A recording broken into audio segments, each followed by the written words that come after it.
திசை நான்கும் மனிதர்கள் அடைத்தாலும் நான் நோக்கும் ஒரு திசை நீர்தானையா. திசை நான்கும் மனிதர்கள் அடைத்தாலும் நான் நோக்கும் ஒரு திசை நீர்தானையா. எனக்காகவே வானங்களை எப்பொழுதும் திறப்பவரே, தடையான பாதையிலும் மேலானதே தருபவரே. ஹல்லேலூயா. உங்கள் மத்தியிலே நான் இந்த செய்திகளை பகிர்ந்தளிக்க வந்திருக்கிறேன் என்றால் அது கர்த்தருடைய பெரிதான கிருபை. பிரியமானவர்களே, நாம் எத்தனையோ தடவை கர்த்தர் கொடுத்த வார்த்தைகளை நான் சொல்ல வேண்டும் என்று நினைத்திருந்தாலும் அது என்னோட ஆலயத்தில் நான் சொல்லிட்டே இருந்தா கூட நிறைய நேரங்களில் தடைகள் இருந்திருக்கு. ஆனால் ஆண்டவர் இந்த தடைகள்லாம் முறியடித்து இந்த ஜீவின் வழியாக உங்களை சந்திப்பதிலே நான் பெருமகிழ்ச்சி அடைகிறேன். ஹல்லேலூயா. கர்த்தரை தன் சொந்த தெய்வமாக கொண்ட ஜனம் பாக்கியம் உள்ளது என்று நம் வேதத்திலே வாசிக்கிறோம். ஹல்லேலூயா.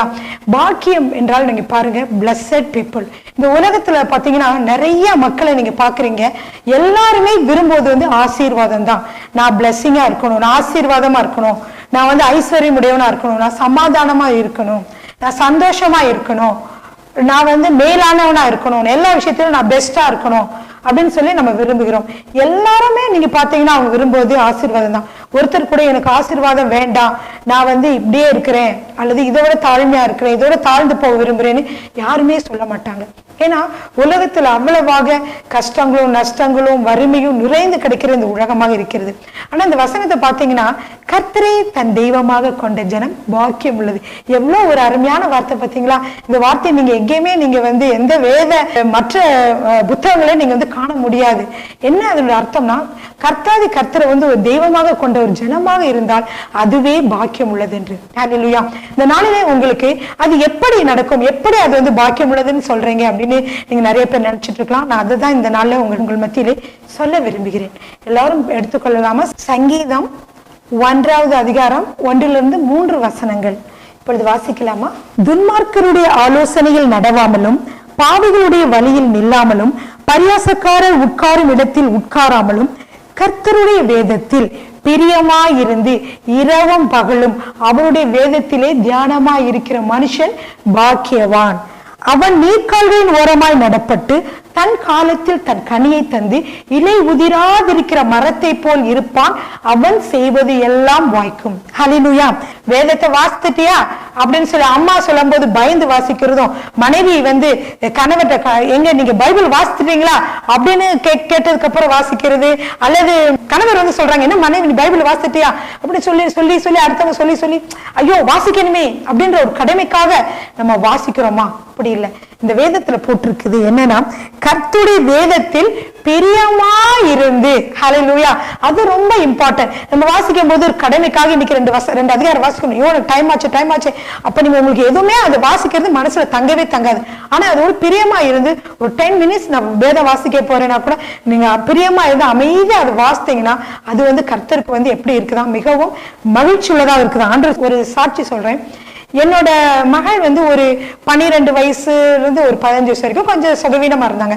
அந்த நாட்கள்ல அவ பக்கத்துல நான் தான் படுத்துட்டு நைட்ல தூங்க வருவேன், ஊழியத்துக்குலாம் போயிட்டு வருவோம். அப்ப படுக்க வருமா அவ சொன்னா, அம்மா ரொம்ப அழுதுட்டே இருந்தா, கலங்கி இருந்தா. ஏன்னு கேட்டேன். இல்லம்மா, ஆண்டவர் என்னை உண்மையிலே என்னை நேசிக்கலாமா, என்னை ஆண்டவர் நேசிக்கலாமா? எப்படி ஆண்டவர் நேசிக்கலன்னு தெரியும்? உன்னை நேசிக்கிறாரு கிறிஸ்டி. ஆண்டவர் இல்லம்மா, நான் என் கூட ஆண்டவர் பேசவே மாட்டேங்கிறாரு. என்ன அந்த ஆண்டிக்கெல்லாம் சொல்றாங்க இயேசு தத்ரூபமா பார்த்தேன்னு சொல்லிட்டு, நானும் ஒவ்வொரு தடவை ஆண்டவர் கேட்கிறேன், ஆண்டவரே நீங்க கண்ணு மாட்டு வாங்க, நான் உங்க கூட பேசணும்னு சொல்றேன். ஆனா ஆண்டவர் என் கூட வரவே மாட்டேங்கிறாரு. முன்னாடி நான் அவர் பார்க்கவே முடியலையே, அப்புறம் எப்படி என் மேல நேசமா இருந்தா நான் ஆண்டவர் வருவார்ல? நான் ஒரு சபிக்கப்பட்ட பிள்ளையாமா, ஏன் ஆண்டவர் நான் கூப்பிட்டு வரவே மாட்டேங்கிறாரு அப்படின்னு சொன்னா. அப்ப என்னடா இப்படி சொல்றாளே கிறிஸ்டி, இவளுக்கு என்ன பதில் சொல்லலாம் அப்படின்னு நான் யோசிக்கும் போது எனக்கு டக்குன்னு இந்த வசனம் தான் கர்த்தர் கொடுத்தார். அப்போ கிறிஸ்டி, நீ ஒரு சபிக்கப்பட்ட பிள்ளை இல்ல, நீ ஒரு ஆசீர்வாதமான பிள்ளை. பைபிள்ல எடுத்து நீ டெய்லி வாசிக்க ஆரம்பி. நீ பல கவலைகளும் பிரச்சனையை விட்டு நீ வேதத்தை எடுத்து நீ வாசிக்க ஆரம்பிச்சேன்னா அது ஒரு பாக்கியவான் என்று சொல்லி வேதம் சொல்லிடுது. கிறிஸ்டின் சொல்லி எடுத்து இந்த வசனத்தை அவர் வாசிச்சு காமிச்சேன். கர்த்தருடைய வேதத்தில் பிரியமா இருந்து இரவும் பகலும் அவருடைய வேதத்தில் தியானமா இருக்கிற மனுஷன் தான் பாக்கியவான். அப்ப நீ பிளஸடா இல்லையா சொல்லுன்னு சொன்னேன். ஆமா, நீ இப்ப பைபிள் இவ்வளவு வாசிக்காட்டு கூட இனிமேல் காலை மாலை நீ நன்றாக பைபிள் வாசிக்க ஆரம்பிச்சிரு. நீ தான் என்னது ஒரு பிளஸட் கேர்ளா இருப்ப அப்படின்னு சொன்னேன். அதுல இருந்து உடனே அவ ஓ இது ஒரு வழியா அப்படின்னு சொல்லிட்டு அவ வேதத்தை வாசிக்க ஆரம்பிச்சுட்டான். அதுக்கு முன்னாடி வாசிட்டு தான் இருந்தாங்க. ஆனா இன்னும் கொஞ்ச நாள் பல கவலைகளை மூழ்கி இருக்கும் போது அவங்க வேதத்தை படிக்கல, ஆண்டவர் நேசிக்கிறா உணரல. அவளே சாட்சியில சொல்லியிருப்பா. அதனால இந்த காரியங்களை நம்ம பார்க்கிற பொழுது வேதத்தை நம்ம வாசிக்கணும்னு சொல்லி பார்த்தோம். சரி, அப்படி வேதத்தை வாசிக்கிற மனிதன் எப்படி இருப்பான்னு போட்டிருக்கு. பார்த்திருப்போம். 3வது வசனத்தை பார்ப்போம். அவன் நீர்க்கால்களின் ஓரமாய் நடப்பட்டு தன் காலத்தில் தன் கனியை தந்து இலை உதிராதிருக்கிற மரத்தை போல் இருப்பான். அவன் செய்வதெல்லாம் வாய்க்கும். நீங்க செய்யற காரியம் எல்லாம் வாய்க்க வேண்டுமா? நீங்க செய்யற காரியம் எல்லாம் பிராஸ்பர் ஆக வேண்டுமா? நீங்க அலுவலகத்தில் வேலை பார்த்தா எல்லாரோட நீங்க நல்லா பெஸ்டா இருக்கும் விரும்புறீங்களா? என்ன தொழில் செஞ்சாலும் அதுல வாய்க்கணும், அது பெஸ்டா வரணும் அப்படின்னு நீங்க பிராஸ்பர் ஆகணும் நீங்க விரும்புறீங்களா? இந்த வேத வசனம் தாங்க உங்களுக்கு நல்ல அருமையான ஒரு வழிகாட்டி. அவன் எப்படி இருப்பானா, நீர்க்கால்களின் ஓரமாய் நடப்பட்டு தன் காலத்தில் தன் கனியை தந்த ஒரு இலையுதிராது இருக்கு மரம். நீங்க நினைச்சு பாருங்க, அந்த மரம் எப்படி இருக்கான்? செழிப்பா இருக்குதான். எப்படி செழிப்பா இருக்கா? அது நீர் கால்கள் அப்படின்னா அந்த ரிவர் போயிட்டு இருக்குது, ஆறு போயிட்டு இருக்குது. ஆறு தண்ணி நிறைய இருக்கக்கூடிய ஒரு இடத்துல இருக்கிற மரம் எவ்வளவு செழிப்பா இருக்கும் இல்லையா? அதன் போலதான் வேதத்தை வாசிக்கிற ஒவ்வொரு மனிதனையும் கர்த்தர் ஆசீர்வதிக்கிறவராக இருக்கிறார். நேரத்தை நீங்க எவ்வளவு நேரம் அதுல செலவழிக்கிறீங்களோ அவ்வளவு தூரம் கர்த்தர் உங்களை மிகவும் ஆசீர்வதிப்பார். ஹல்லேலூயா. பாருங்க, அந்த மரம் தன் காலத்தில் தன் கனியை தந்துனா என்னன்னு பாத்தீங்கன்னா, ஏற்ற நேரங்கள்ல ஏற்ற காரியங்களை ஏற்ற பிளஸிங்க கொடுத்து நடத்தப்படுவதுதான். இந்த பைபிள் வசனத்தை நீங்க வாசிக்கிற பொழுது அப்படியாக இருக்கும் என்று சொல்லி நம்ம பார்க்கிறோம். சங்கீதம் 1ஆம் அதிகாரம் 3வது வசனத்துல நம்ம பார்த்தோம். அவன் நீர்க்காலின் ஓரமாய் நடப்பட்டு தன் காலத்தில் தன் கனியை தந்து இலை உதிராதிருக்கிற மரத்தை போல் இருப்பான். சரி, எப்படி இலை உதிராது இருக்கிற மரம் போல நம்ம இருக்கணும்னா எப்படிப்பட்டவங்களா இருக்கணும்? நீர்க்கால்களின் ஓரமாய் நடப்பட்டவர்களாக இருக்க வேண்டும். ஹல்லேலூயா. அப்படின்னா என்னன்னு பாத்தீங்கன்னா, எப்பயும் தண்ணீர் நிறைந்து இருக்கிறது. யோவான் 15வது அதிகாரத்துல சொல்றாரு. அது ரொம்ப முக்கியமான வசனம். நீங்கள் எல்லாரும் புரிந்து கொள்ள வேண்டிய ஒரு வசனம். அதை நான் வாசிக்கிறேன். நான் மெய்யான திராட்சை செடி, என் பிதா திராட்சை தோட்டக்காரர். என்னில் கனிகூடாது இருக்கிற கொடி எதுவோ அதை அவர் அறுத்து போடுகிறார். கனி கொடுக்கிற கொடி எதுவோ அது அதிக கனிகளை கொடுக்கும்படி அதை சுத்தம் பண்ணுகிறார். நான் உங்களுக்கு சொன்ன உபதேசத்தினாலே நீங்கள் இப்பொழுதே சுத்தமாய் இருக்கிறீர்கள். என்னில் நிலைத்திருங்கள், நானும் உங்களில் நிலைத்திருப்பேன். கொடியானது திராட்சை செடியில் நிலைத்திராவிட்டால் அது தானாய் கனி கொடுக்க மாட்டாதது போல நீங்களும் என்னில் நிலைத்திராவிட்டால் கனி கொடுக்க மாட்டீர்கள். நானே திராட்சை செடி, நீங்கள் கொடிகள்.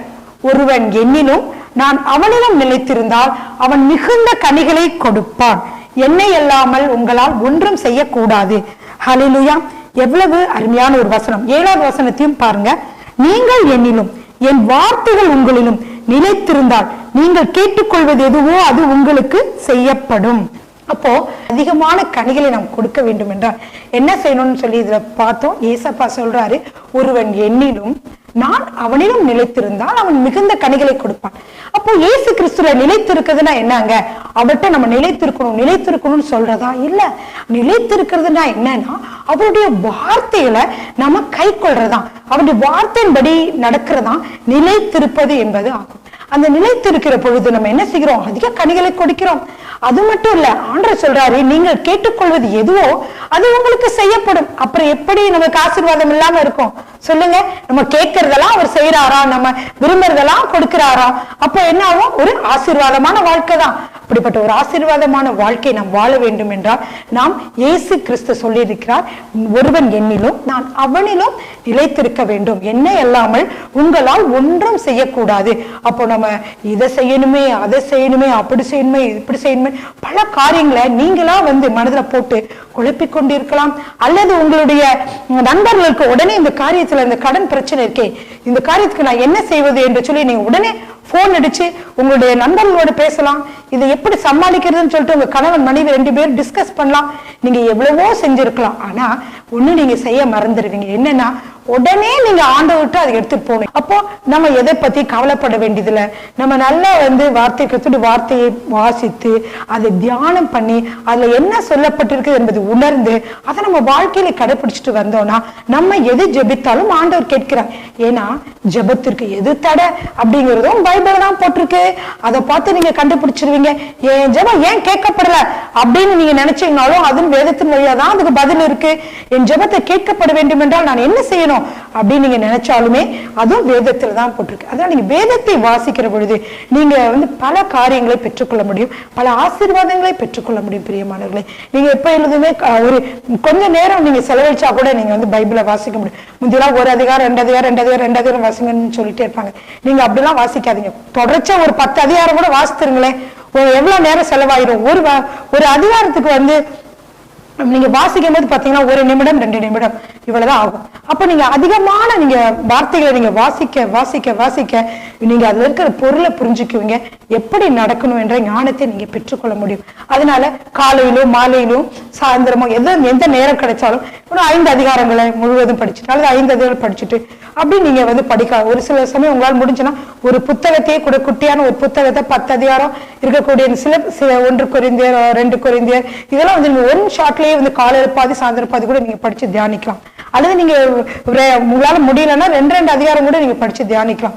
ஏன்னா கர்த்தருடைய வேதத்துல நீங்க எவ்வளவு நேரத்தை செலவழிக்கிறீங்களோ அவ்வளவுக்கு அளவுக்கு உங்களுக்கு மிகவும் நல்லது. பாருங்க, எனக்கு ஒரு பாஸ்டர் ஒரு சபையில பிரசங்கம் பண்ணிட்டு இருந்தார். அவர் சொன்ன ஒரு வார்த்தை எனக்கு மிகவும் பிடிச்சிருந்துச்சு. அவர் என்னன்னா, அவர் ஸ்ரீலங்கா நாட்டிலேயே அவர் எப்படிப்பட்டவர்னா பெரிய சபை நடத்துகிற ஒரு போதகர். அவர் பிரசங்கத்தை கொடுத்துட்டு இருந்தார். அவர் பிரசங்கத்தை கொடுக்கும் பொழுது அவர் என்ன சொன்னார்னா, அவர் சொன்னாரு, வேதம் மிகவும் முக்கியம் சொல்லிட்டு காலையில எழுந்த உடனே நான் என்ன செய்வேன்னா, உடனே ரெடி ஆகிட்டு பைபிளை திறந்து பைபிள் தான் படிப்பேன். வாட்ஸ்அப் பாக்குறதோ ஃபேஸ்புக் பாக்குறதோ, நம்ம வாட்ஸ்அப்பை எடுத்து ஒருத்தவங்களை பதில் எழுதலாம், குட் மார்னிங் எழுதலாம், ஏதாவது சொல்லலாம் நீங்க நினைப்பீங்க. அதுக்குள்ள உங்களுக்கு பதில பார்த்து அதுக்கு பதில் சொல்ல வேண்டுமே என்று நேரம் கடந்து விடும். நம்ம பேசலாம், நண்பர்களோட தவறு இல்லை. ஆனா முதலாவது நீங்க வேதத்தை எடுத்து வாசிட்டீங்கன்னா சாலிடா அதுல ஒரு 5 நிமிடமோ 10 நிமிடமோ 15 நிமிடமோ நீங்க ஒரு வேதத்துல நீங்க டயத்தை செலவழிக்க முடியும். மேபி நீங்க 2 அதிகாரம் 3 அதிகாரம் வாசிக்கிறவங்களா இருந்தா கூட நீங்க 10 நிமிடத்துல நீங்க வாசித்து முடிச்சிடலாம். அப்படி முடிச்சுட்டு நீங்க அதுக்கப்புறம் என்ன செய்யலாம், உங்களுடைய மற்ற காரியங்களை பார்க்கலாம். இல்லாட்டினா நீங்க ஜெபிக்கவோ பைபிள் வாசிக்கவோ நேரம் இல்லாதபடிக்கு ஒரு நெருக்குதல் உங்களுக்கு வந்துடும். அது எல்லாருக்குமே அந்த நெருக்குதல் வந்துடும். அதனாலதான் இந்த போதவர் சொன்னாரு, காலையில எழுந்த உடனே போய் என்னோட ரூம்ல போய் 10 அதிகாரத்தை நான் வாசிப்பேன், மதியானம் ஒரு 10 அதிகாரத்தை வாசிப்பேன், அப்புறம் நைட்டும் ஒரு 10 அவர் பாஸ்டர் ஃப்ரீயா தான் இருப்பாரு, அதனால அவர் வாசிக்கிறாரு. வேலையெல்லாம் இல்லாம வேலைக்கெல்லாம் போல இல்லையா, அப்போ சாயந்தரம் 10 அதிகாரம் வாசிப்பாராம். இப்படிதான் அதிகாரத்தையும் வாசிப்பாராம். ஏன்னா ஆண்டவரே, உங்களுடைய வசனம் சொல்றது, உங்களுடைய வசனத்தை நான் வாசிக்க வாசிக்க எனக்கு ப்ராஸ்பெரிட்டி ஆகும், என்னுடைய சபை பெருகும், என்னோட சபை ஆத்துமாக்கள்லாம் பெருகுவாங்க, நான் அப்படி விசுவாசிக்கிறேன் ஆண்டவரேன்னு சொல்லி அப்படியே வாசித்துட்டே வந்தாராம். அவருடைய சபை இப்ப மிகவும் பெரிய சபை ஆயிட்டு, பெரிய பெரிய மினிஸ்டர்ஸ் எல்லாம் அங்க மெம்பரா இருக்கிறாங்களாம். அவ்வளோ பெரிய சபை அந்த சபை ஆயிட்டுது. அதற்கு காரணம் அவர் என்ன சொன்னாருன்னா, இப்படிதான், ரொம்ப டிஸ்டர்பா இருந்தா கூட நான் ஏதாவது ஒரு ஹோட்டல்ல ரூம் எடுத்து ஒரு 2 days 3 days பைபிளே வாசிட்டு இருக்கலாமா அப்படின்லாம் நினைப்பாராம். அவ்வளவு தூரத்துக்கு வேதத்துல பிரியமா இருந்து வாசித்ததுனால கர்த்தர் அவருடைய சபையில எண்ணற்ற ஆத்துமாக்களை கொடுத்தாங்க. அதே போல உங்களுடைய வாழ்க்கையிலும் நீங்க ஏதாவது குறைவுகளோட இருக்கலாம். அப்படி இருந்தா கூட என்ன செய்யுங்க, வேதத்தை வாசிங்க. வேதத்தை வாசிக்கிறதோட முக்கியத்துவம் பல சாட்சிகள் இருக்குது. இதுல இன்னொரு சாட்சி என்னன்னா, எனக்கு தெரிஞ்ச ஒரு பாஸ்டர் தான், அவர் எங்களுடைய சபையில ஷேர் பண்ணிட்டு இருந்தார். அப்ப அவர் சொன்னது என்னன்னா, அவருடைய மகன் ஏதோ அடிபட்டு தலையில அடிபட்ட ஒரு காரணத்தினாலேயோ மூளையில பாதிக்கப்பட்டிருந்தனால அவர் கைகால் ஒரு மாதிரி ஆகி படுத்த படுக்கையாவே இருந்தாராம். படுத்த கைகால்கள் செயல்பட முடியல, மூளையில எந்த இடம் பாதிக்கப்பட்டுச்சுன்னு தெரியல, கைகால்கள்லாம் செயல்படும் போது படுத்த படுக்கையாவே இருந்தாராம். அப்ப அவர் ஆஸ்பத்திரி கூட்டி போய் பார்க்கும்போது ஏதோ கட்டி இருக்கு என்னென்னமோ சொன்னாங்களாம். ஆனா இவ என்ன காரணம்னு தெரியல, அவர் படுத்த படிக்கவே இருந்தார்.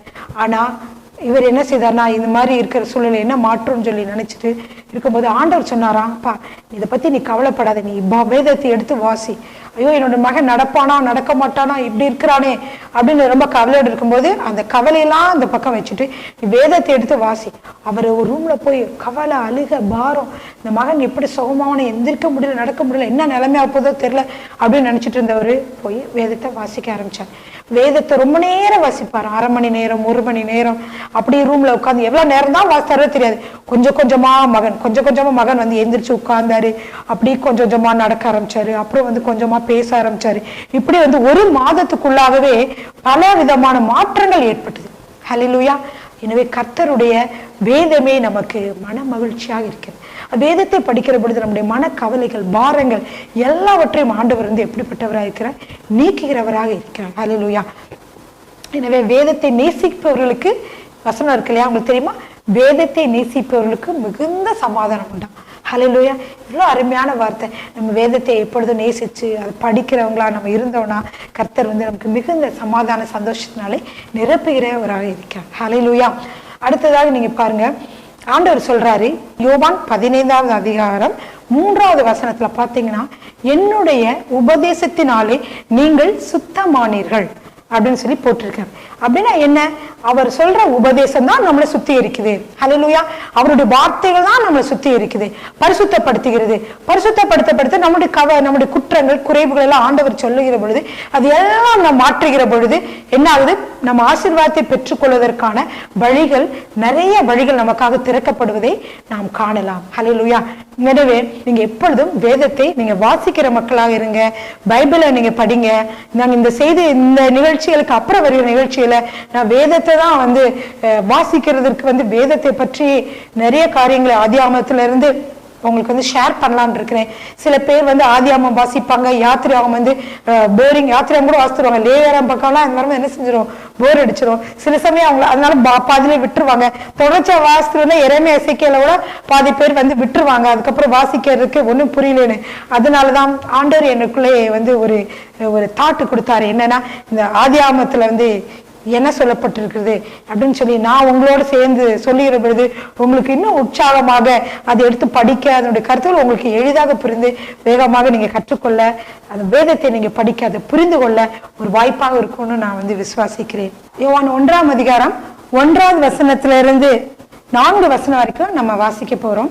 அது பாருங்க, ஆதியிலே வார்த்தை இருந்தது, அந்த வார்த்தை தேவனிடத்தில் இருந்தது, அந்த வார்த்தை தேவனாய் இருந்தது, அவர் ஆதியிலே தேவனோடு இருந்தார், சகலமும் அவர் மூலமாய் உண்டாயிற்று, உண்டானதென்றும் அவராலே அல்லாமல் உண்டாகவில்லை.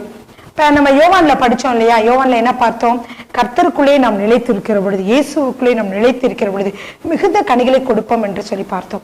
அந்த நிலைத்திருக்குதல்னா என்னன்னு சொன்னா, நிலைத்திருத்தல் என்றால் என்னன்னு பார்த்தோம்னா அது வந்து வேதத்தினுடைய வார்த்தைகள் சொன்னேன். அது எப்படி வேதத்தின் வார்த்தைகள் ஆகும்னா, இயேசு என்றால் என்னன்னா அவர் வார்த்தை என்றுதான் அர்த்தம். பிரியமானவர்களே, இந்த யோவான் 1ஆம் அதிகாரத்துல நீங்க வாசிக்கிற பொழுது நீங்க பாருங்க, ஆதியிலே வார்த்தை இருந்தது, அந்த வார்த்தை எப்படி இருந்தது, தேவனிடத்தில் இருந்தது. அப்ப தேவன் அங்க ஒருத்தர் இருக்கிறாரு, இங்க ஒருத்தர் இருக்காரு, அது வந்து இயேசு. ஆதியிலே வார்த்தை இருந்தது, அந்த வார்த்தை தேவனிடத்தில் இருந்தது, அந்த வார்த்தை தேவனாய் இருந்தது. இயேசு தேவன், திருத்துவ தேவன் இல்லையா. அவர் ஆதியிலே எங்க இருந்தார், தேவனோடு இருந்தார், சகலமும் அவர் மூலமாய் உண்டாயிற்று, உண்டானதென்றும் அவராலே அல்லாமல் உண்டாகவில்லை, அவருக்குள் ஜீவன் இருந்தது, அந்த ஜீவன் மனுஷருக்கு ஒளியாய் இருந்தது என்று சொல்லி பார்க்கிறோம். ஹல்லேலூயா. அப்ப இயேசுதான் என்னது, வார்த்தையாக இருக்கிறார். அந்த வார்த்தையை நீங்க வந்து, உங்க வார்த்தைன்னா என்னன்னா வேத வசனங்கள் தான், வேத பைபிள் தான். இந்த பைபிள் இருக்கிற வார்த்தையெல்லாம் ஜீவன் உள்ளதாக இருக்கிறது.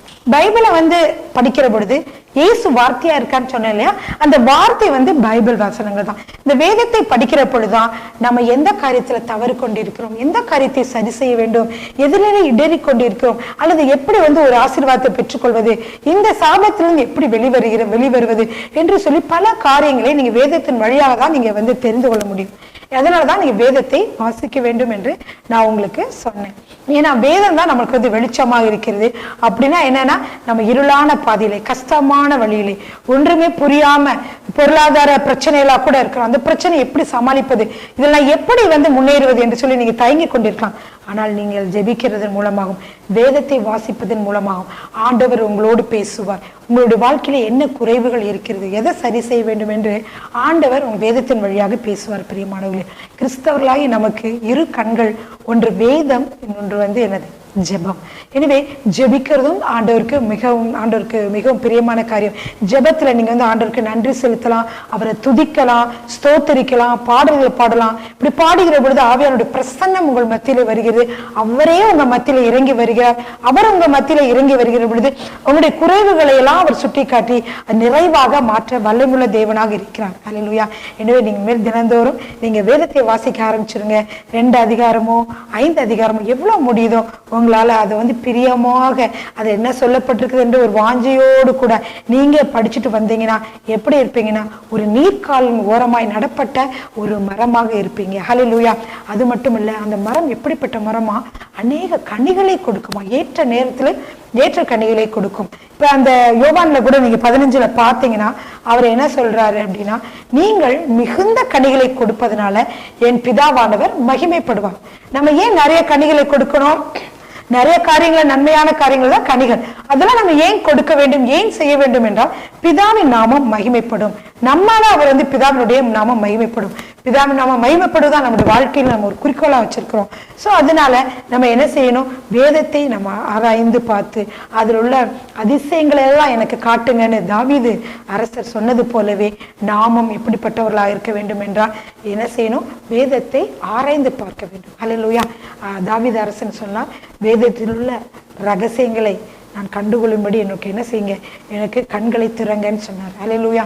வேதத்தினுடைய ரகசியங்கள் அவ்வளவு அதிகமானதாக இருக்கு. அல்லேலூயா. அதெல்லாம் நான் புரிஞ்சு கொள்ளும்படி எனக்கு என்னுடைய மனக்கண்களை திறங்க ஆண்டவரே, எனக்கு புரிந்து கொள்ளும்படி கிருபை பாராட்டுங்க அப்படின்னு சொன்னார். ஏன்னா நிறைய நேரத்தில் வேதத்தை வாசிக்கிற பொழுது நிறைய டவுட்ஸ் இருக்கும். அதெல்லாம் ஆண்டவர்கிட்ட ஜெபத்துல கேட்கும் பொழுது அவர் என்ன செய்கிறார், உங்களுடைய எல்லா சந்தேகங்களையும் மாற்றுகிறவராக இருக்கிறார். ஹல்லேலூயா. இந்த வெளியில நம் கண்களை மூடி நாம் தேவனை நோக்கி பார்ப்போமா? எங்களை நேசிக்கிற நல்ல தேவாதி தேவனே, இந்த அருமையான வேலையிலும் ஆண்டவரே நாங்கள் நோக்கி பார்க்கிறோம். ஆண்டவரே, வேதத்தினுடைய ஆண்டவரே ரகசியங்களை அறிந்து கொள்ளும்படியாக ஆண்டவரே நாங்கள் இந்த வேலையிலே நாங்கள் வந்திருந்தோம். எங்களுக்கு கண்களை திறந்தீர் ஆண்டவரே. நாங்கள் ஆண்டவரே பொருளாதாரத்தை பெற்றுக்கொள்வது, ஆசீர்வதிக்கப்படுவது, ஆண்டவரே சமாதான சந்தோஷத்தை பெற்றுக்கொள்வது எப்படி என்று பல வேலைகளை நாங்கள் குழப்பத்தோடு கூட இருந்தோம் ஆண்டவரே. ஆனால் உம்முடைய வார்த்தை ஆண்டவரே நாங்கள் வாசிக்கிற பொழுது ஆண்டவரே நீர்க்கால்களை உரமாய் நடப்பட்டு தன் காலத்தில் தன் கனியை தந்து இலையுதிராது இருக்கிற மரத்தை போல நாங்கள் மாறுவோம். அது மட்டுமல்ல, நாங்கள் செய்வது எல்லாம் வாய்க்கும், நாங்கள் செய்வது எல்லாம் வாய்க்கும் என்று சொல்லியிருக்கிற ஆண்டவரே. இந்த வேலையில ஆண்டவரே, இந்த டிவி ஆண்டவரே மூலமாக ஆண்டவரே பார்த்து கொண்டிருக்கிற, ஜெபித்து கொண்டிருக்கிற ஒவ்வொரு மக்களும் நீர் ஆண்டவரை தொடுவீராக. ஆண்டவரே அப்பா ஸ்தோத்திரம். அவர்கள் செய்கிற காரியங்கள் அனைத்தும் வாய்க்க செய்வீராக. வேதத்தை அவர்கள் வாசிக்கிற பொழுது ஆண்டவரே உண்டான தடைகள் இயேசுவின் நாமத்தில் மாறட்டும் ஆண்டவரே. வேதத்தை வாசிக்கிற பொழுது சாத்தான் கொண்டு வருகிற பொல்லாத திட்டங்கள் ஆண்டவரே அவர்கள் அதை மறக்க வைக்கிறது, வேறு பிஸியான ஆட்களாக மாற்றுவது, இதெல்லாம் இயேசுவின் நாமத்திலே மாறட்டும் ஆண்டவரே. அப்பா நாங்கள் உங்களை தேடுவதே எங்களுக்கு பாக்கியம். உங்களை தேடுகிற பொழுது எங்களுக்கு பாக்கியமும் உள்ளவர்களாக நாங்கள் மாறுகிறோம் ஆண்டவரே. இதற்காக நாங்கள் நன்றி செலுத்துகிறோம் ஆண்டவரே. அப்பா இந்த டிவி நிகழ்ச்சியின் மூலமாக ஆண்டவர் இந்த மக்களை நீங்க ஆசீர்வதித்துக் கொண்டிருப்பதற்காய் நன்றி. அவருடைய தேவைகளை நீங்கள் மாற்றிக்கொண்டிருப்பதற்காய் நன்றி. சமாதான சந்தோஷம் அவர்கள் நிரப்புவதற்காய் நன்றி ஆண்டவரே. எல்லா கவலைகளையும் நீங்க மாற்றுவதற்காய் நன்றி ஆண்டவரே. அப்படியே நீங்க செய்வதற்காய் நன்றி செலுத்துகிறோம். இயேசு கிறிஸ்துவின் வல்லமையுள்ள நாமத்திலே பிதாவே, ஆமென். இவ்வளவு நேரம் இந்த அருமையான செய்தியை பார்த்து கொண்டிருந்த நேயர்களுக்கு எதுவும் உங்களுக்கு வாழ்க்கையில அற்புதங்கள் நடந்திருந்தால் அல்லது எதுவும் நீங்க எங்களோட தொடர்பு கொள்ள வேண்டும் என்று விரும்பினால் திரையிலே காணப்படுகிற இந்த ஃபோன் நம்பருக்கு நீங்க எங்களை அழைக்கலாம். நாங்கள் உங்களுக்காக உங்களுக்கு ஜெப தேவைகள் இருந்தாலும் அதற்காக ஜெபிக்க தயாராக இருக்கிறோம். அல்லது எதுவும் அற்புதங்கள் நீங்கள் பெற்றிருந்தாலும் எங்களோடு கூட பகிர்ந்து கொள்ளலாம். எந்த ஜெப வேண்டுதலாக இருந்தாலும் நீங்களோடு தொடர்பு கொள்ளலாம். உங்களுக்கு எந்த ஜெப தேவைகள் இருந்தாலும் அல்லது நீங்கள் பெற்றுக்கொண்ட அற்புதங்களை எங்களோடு நீங்கள் ஷேர் பண்ணணும்னு விரும்பினாலும் நீங்கள் இந்த திரையை காண்கிற எண்ணுக்கு எங்களை நீங்கள் தொடர்பு கொள்ளலாம். நாங்கள் எப்பொழுதும் உங்களுடைய ஜெப தேவைகளுக்கு ப்ரேயர் பண்ண ஆயத்தமாக இருக்கிறோம்.